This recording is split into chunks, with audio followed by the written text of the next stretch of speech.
Il y a une petite phrase de Jacques Prévert que j'aime bien qui dit « Quand la vérité n'est pas libre, la liberté n'est pas vraie ».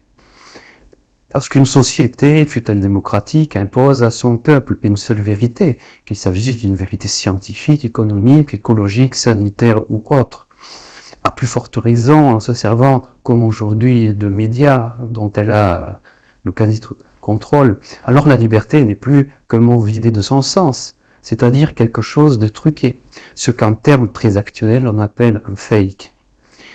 Lorsque la droite, la gauche ou le centre s'opposent en surface, mais jouent en coulisses à la même table de jeu, lorsque les élus jouent à être adversaires, alors que rien d'essentiel ne change quand l'un est au pouvoir plutôt que l'autre, lorsque la peur est volontairement répandue et débouche sur toujours plus de contrôle, donc moins de liberté.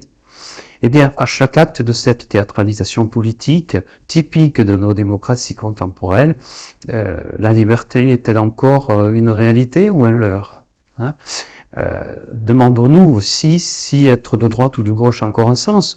Je crois que la lutte s'est déplacée ailleurs et que ce qui se trame actuellement ne peut se comparer à la lutte des classes du 19e siècle où s'opposait la bourgeoisie et le prolétariat.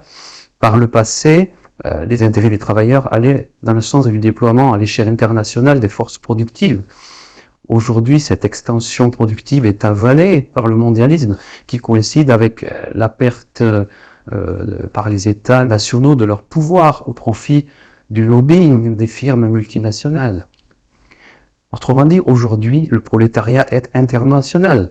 C'est toi, c'est moi, c'est ton voisin, nous tous confrontés aux tentacules de ces firmes et agences géantes dont le poids économique est bien supérieur aux États. Le prolétariat international auquel nous appartenons subit l'impérialisme que ces firmes, organismes et agences font peser sur le monde entier et auquel nos gouvernants de droite et de gauche se soumettent, quoi qu'ils en disent. La liberté passe par le vote, nous dit-on. En théorie, ce n'est pas faux. En pratique, si les gouvernants sont fréquemment à la solde des multinationales industrielles dont je viens de parler, ou spécialisés dans la gestion d'actifs comme BlackRock ou le groupe Vanguard et d'autres, et s'ils ne sont pas encore soumis, ce n'est que la question de temps. Par conséquent, en votant pour eux, nous donnons plus de pouvoir encore à ces gestionnaires d'actifs. Si le vote, considéré il n'y a pas si longtemps comme un droit, un devoir et une liberté fondamentale, attire moins, c'est peut-être parce que les citoyens n'ont plus confiance dans le système où s'agitent nos élus. Parfois avec la meilleure volonté du monde, j'en conviens. Il y avait une petite phrase de Guibert qui date de 2015, qui est assez significative. Il disait « Je ne vote plus depuis longtemps, je n'aime ni la gauche, ni la droite, ni le centre, ni les extrêmes, ni les trois quarts. Tous les politiques sont obligés de mentir, sinon ils se cassent la gueule. » Que l'on soit d'accord ou non avec cette explication, elle représente ce que beaucoup de citoyens pensent, à mon avis. Quelle place reste-t-il à la liberté dans un tel contexte où l'écart entre les gouvernants et les citoyens ne cesse de croître? Pourtant, d'un point de vue historique, le vote a été un élément majeur de la liberté. On comprend que les anciens se sont battus pour l'obtenir, respect à eux. En disant ça, je pense aussi au vote des femmes, mais la situation est différente aujourd'hui, c'est vrai, car la démocratie a perdu ses lettres de noblesse. Quelque chose s'est inversé au sens d'Albert Camus qui disait « La démocratie, ce n'est pas la loi de la majorité, mais la protection de la minorité ». Et là, s'il est vrai que l'élection est devenue, et je reprends les termes de la romancière américaine Elizabeth Hardwick, qui disait que l'élection est devenue l'opération par laquelle les citoyens libres se choisissent des maîtres, alors qu'elle est censée être l'inverse. En adoptant un point de vue positif, optimiste presque, je crois qu'il n'y a pas lieu de désespérer du nombre des non-votants qui ne sont pas des jeunes fautistes, mais des personnes qui ne valident plus les systèmes politiques des élections, du moins tels qu'ils existent actuellement. On pourrait se demander si le citoyen n'exprime pas ainsi sa volonté de changer le système pour que d'autres valeurs puissent prendre place dans la société.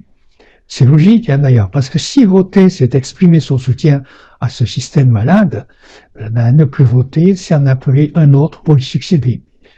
De sorte que ne plus voter aujourd'hui, c'est voter contre le système électoral tel qu'il nous est imposé. Mais si ce système ne garantit plus nos libertés, s'il n'est plus crédible, alors qu'est-ce qui peut le remplacer? Tu sais, Max, des propositions pour un nouveau système, il y en a, hein, mais ces propositions sont quasiment interdites de débat et elles avancent avec de faibles moyens financiers, voire aucun moyen du tout. Difficile pour les nouveaux porteurs de projets politiques de se faire entendre. Et puis, moi je note qu'il y a des gens hyper compétents, novateurs, pétris par des idées ou des conceptions nouvelles de la société, mais qui restent dans les coulisses parce que s'ils accédaient au pouvoir actuellement, ils changeraient beaucoup de choses. Et bien sûr, cela ne plaît pas à ceux qui tiennent les rênes et entendent les conserver. Nous expérimentons un temps de changement. Le cas du politique est significatif, mais d'autres domaines vivent cette mouvance. La tempête sociale se vit à tous les étages de nos vies et nous oblige même parfois à choisir un camp. Alors, au-delà de la vaccination tous azimuts que l'on nous impose pour nous déplacer, pour travailler, pour avoir le droit d'aller à l'école et de s'instruire, ou d'autres choses, chacun aura remarqué que les atteintes à la liberté ont le vent en poupe. Je pense par exemple à la liberté de disposer de son propre argent en banque sans avoir tout le temps à justifier son utilisation, ou la liberté d'acheter sans avoir un œil de Moscou au-dessus de l'épaule qui nous suit à la trace dans nos dépenses. On pourrait prendre bien d'autres exemples. Difficile de ne pas voir combien les principes de liberté sont maltraités actuellement et ces attentats à la liberté sont érigés au nom de la protection du peuple, de sa liberté, de l'égalité, de la fraternité. N'oublions jamais que la liberté ne devrait pas être une exception ni un bonus accordé par des gouvernants. Elle n'est ni un pis-aller ni une récompense, elle est due aux citoyens. La liberté est souveraine, elle n'est pas une option de vie, et c'est précisément ce qui donne à la liberté son caractère sacré. C'est ce qui en fait un joyau, un pétale de vie essentiel. Penser la liberté en général nous demande de faire un travail de réflexion.